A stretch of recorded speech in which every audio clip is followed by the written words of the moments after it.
Hər kəsə salam. 9-cu sinif 2026-cı il buraxılış imtahanlarına düşən məsələlərdən biri də ağac məsələləridir.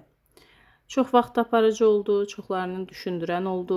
Yəni bir neçə nümunəsini izah edəcəm, diqqətlə dinləyin. Düzbucaqlı şəklində dedikdə fikir verin. Çevrə şəklində də ola bilər, düzbucaqlı da ola bilər. 9-cu sinif buraxılış imtahanlarında üçbucaq formalı olmuşdu məsələ həllərində. Yəni ixtiyari həndəsi formalı, bağça, həyət yanı sahələr ola bilər.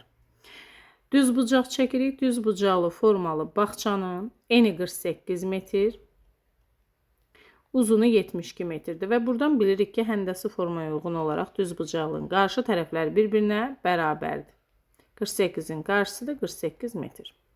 Bağçanın künclərindən başlayaraq bərabər məsafələrdə ağaclar əkilib. Bu artıq bizə deyir ki, deməli buradan başlayaraq həm enini, həm uzunluğunu bərabər məsafələrdə bölə bilirəm.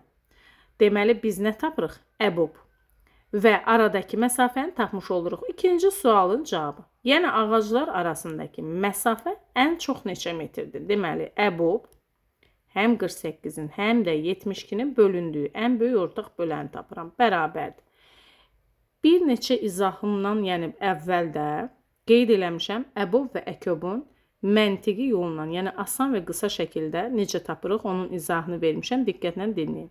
Ədədlərin fərqini tapıram. 72-dən çıxıram, 48 neçə eləyir? 24. Doğrudan da 48 24-də tam bölünür, 72 də tam bölünür. Deməli, ən böyük ortaq böləni 24-dür. Məsafəni tapdım, 24 metrdir. Birinci sualda isə deyir, neçə ağac əkilib? Bu deməkdir ki, enini 24-24 aralıqlı neçədən eninə ağac əkə bilərəm? 3 dənə.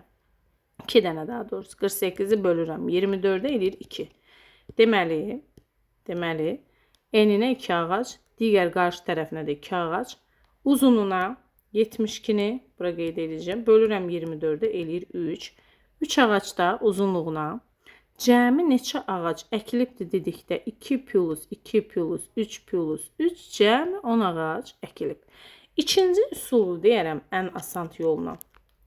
Deməli, ikinci üsulda isə bizə deyir ki, nə taparıq? Yəni bizə deyir neçə ağac əkilibdir. Biz birinci perimetr taparıq. Düzbucaqlının perimetri necə tapıram? 2 vurulsun A plus B düsturu ilə, yəni eni uzunluğunun cəminin 2 misli. O da verir bizə 240 metr. Və 24-24 olmaqla bərabər məsafələrdə ağaclar əkmişiksə, neçə ağac əkilib deyəndə 240-ı bölürəm 24-də eləyir 10 ağac. Fikir verdiniz, bu üsul daha asandır. İkinci bir nümunəmiz, şəkildə yerləşdirmişəm. Düzbucaqlı tarlanın, yəni düzbucaqlı formalı tarlanın uzunluğu 60, eni 36 metrdir. Tarla ən böyük kvadratlara bölünüb və alınan hər kvadratın küncünə bir ağac əkilib. Ümumlikdə neçə ağac əkilib? Bax, bu şeylərə fikir verin ki, daxilində də, belə deyim, bölgülər aparılır. Biz birinci necə taparıq? 36 və 60-ın yenə bölündüyü ən böyük ortaq böləni tapırıq. Əbub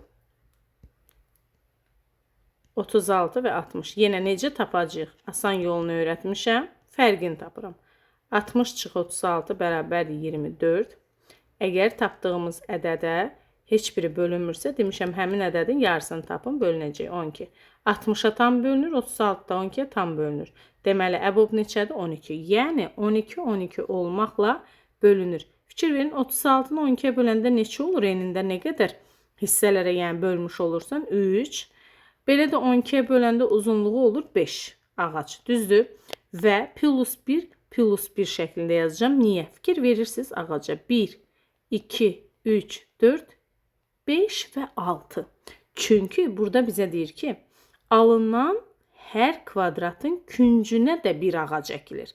Yəni 5 dənə deyil də 60-ı bölmüşük 12-yə 5 dənə ağac düşür. 5 plus 1 nə qədər eləyir? 6 uzunluğuna. Enində 36-nı 12-yə böləm nə qədər düşür? 3. Sonuncu fikir verin. 1, 2, 3, 4. Bunu hesablamışıq. Deməli 4 də bura. Yəni 3 plus 1 nə qədər eləyir? 4. Cəmi neçə ağac əkilib deyəndə 6 vur 4 bərabərdir 24. Doğru cavab.